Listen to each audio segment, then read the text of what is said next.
In this video, I'm going to give you around about 10 tips that you need to know before you play the Chrono Odyssey beta. If you follow these, I think you're going to have a bit of a better time. So let's jump in. Now, tip number 1 is going to be don't follow these tips. Okay, that's a bit of a weird way to start, but if you really want to discover things on your own and you want to go out there and enjoy it, then just do that, right? You don't need to pay attention to this. You don't need to listen to me. I'm going to try and not spoil any of the key gameplay bits for you. So if you want to experience it yourself, you know, why did you click on this video? The second tip, which I guess probably should have come as the first tip, is to make sure you actually request access for the beta though. I'll put a link in the description. It's on Steam. You just go on the page and you click request access. Invites are apparently going to be coming around about the 19th, so you won't know until the last minute.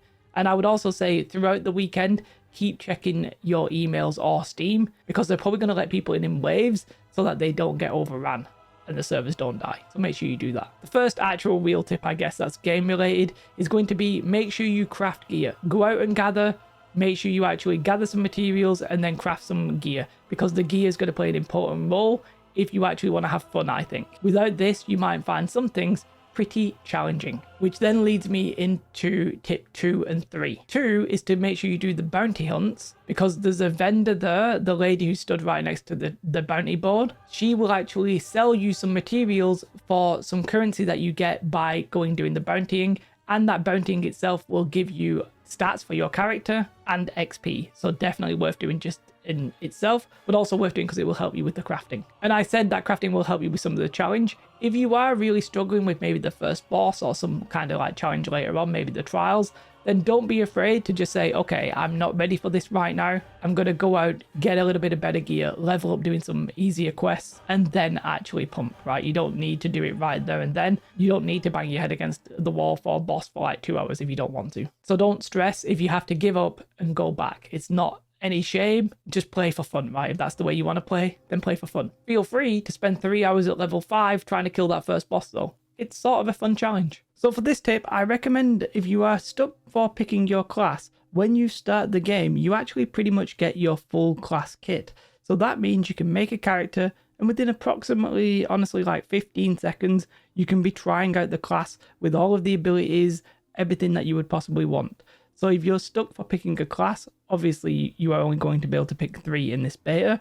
But if you are stuck for picking a class and you want to try them out first, then make a character, try it for as long as you want. And then if you want to try a different one, change character, create a new one, and jobs are good. And then when you're ready, pick an actual character, make it properly, and commit. The next tip is that on the map, there's going to be 2 different symbols. There's the bound stones, which are going to be something that you use to teleport between places. So you definitely want to make sure you unlock them. You just need to run and basically stand on them and they will unlock. But there are also these portals, which the game does a good job of telling you what they do, but they're separate from the bound stone. So you need to go over there, press E, and that will actually show you everything on the map in that area. Something that you probably would do anyway. But if you're wondering where things are and you can't see the map, then you might want to make sure that you're doing this. One little tip, if you're currently unable to get to a bound stone very quickly, what you can do is to go into the main menu and then click escape, and it'll pretty much put you closest to the nearest stone. Then you can teleport to your heart's content. The next tip is to buy some basic potions. So there's a little vendor in the town. This vendor also sells tools, so you should pick them up as well. But just buy a lot of the cheap potions. You're going to continuously use them, probably up until around about 15.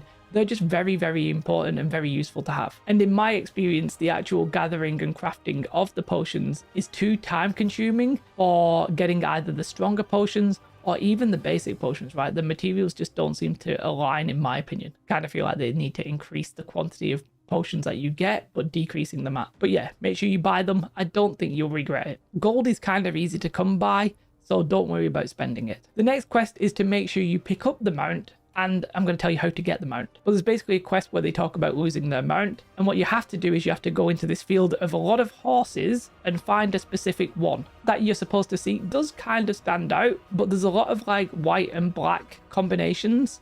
If you read the description, you can kind of figure it out because it talks about it having like a certain colored mane and that kind of jazz. But the important thing with this mount quest is to make sure you use the freezing ability of your Chrono Tector, because if you try and charm one of the horses while it's running about, you're going to have a bad time. What you can do is freeze it all in place though, and then actually charm them. What's sad about that though is if you miss the freeze, you have to wait for like 2 minutes, which I really disliked because on the first one I messed it up. But yeah, pick up your mount. It's just fun to run around really fast and make sure you do the freezing. The next tip is to actually make sure you engage with the enhancing system and the perk transfer system if it ends up being relevant. So to enhance your gear, there's like effectively this area where there's 3 different stations or 3 different people. There's a salvaging one, which is worth doing if you need to salvage gear, you get some arch for it and stuff like that. There's a character that will let you do some perk transfers.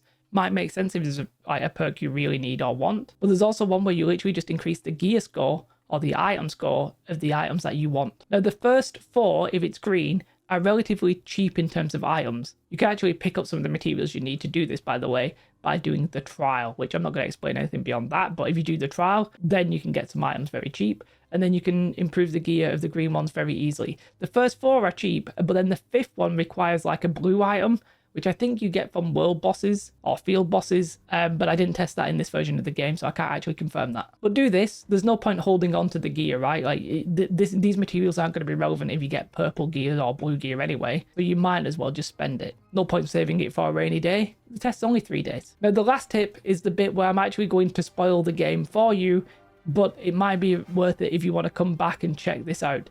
For the rest of you, you can probably end here. What I'm going to do though is reveal the locations of the Chrono Gates. So spoiler alert right now. The first one has a quest marker, so you can just go and check that out very easily. The second one is in the big giant hole, kind of to the southwest. The third one is at a point of interest which name escapes me, but it's kind of like south.